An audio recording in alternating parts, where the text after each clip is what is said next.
generally, when I talk about the practice of faith and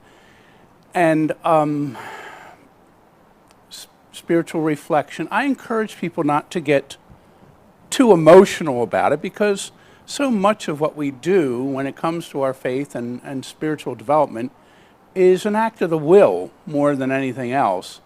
I mean, it's that we will to be faithful.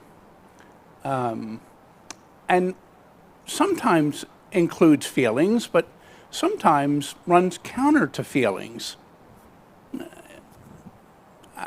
However, there are these moments when emotion is appropriate, and this is one of those moments. This is one of those feast days that captures that, really, Our Lady of Sorrows.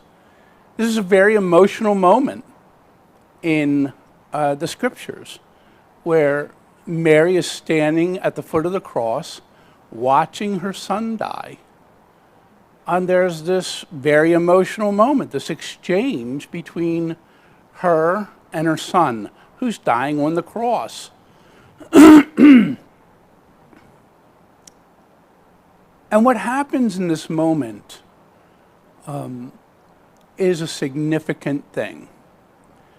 And in order to understand that, you have to understand the plight of the widow with no children at that time and in that place. I've explained before that they were among the most vulnerable people in society.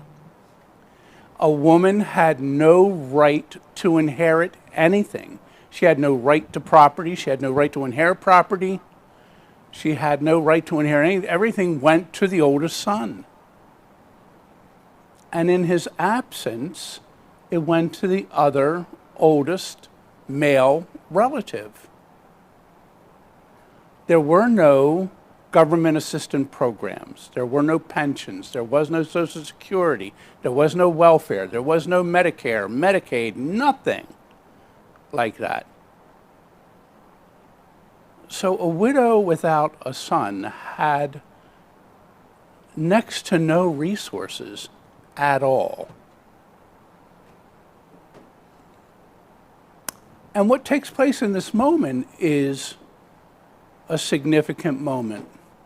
And I know we talk about all those moments that are the beginning of the church, like Pentecost is the beginning of the church, and we could make arguments about when the church begins, but in terms of its real impact,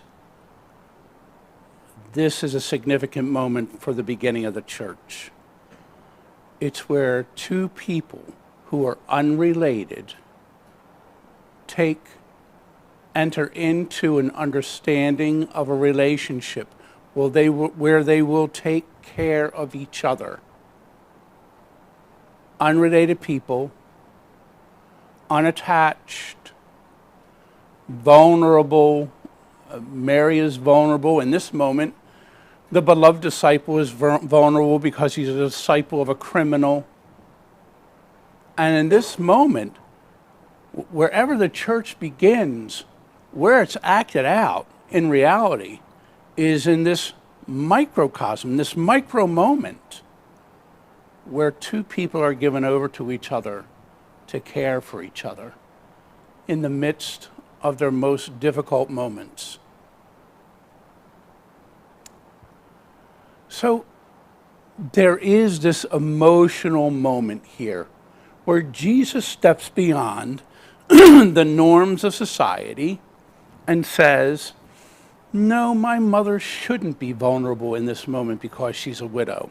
No, my mother shouldn't be vulnerable in this moment because she has no son. She should be cared for, and she should be able to care for others. She should be able to continue her life. She too was made in the image and likeness of God. She too has a purpose in life. She too has a mission.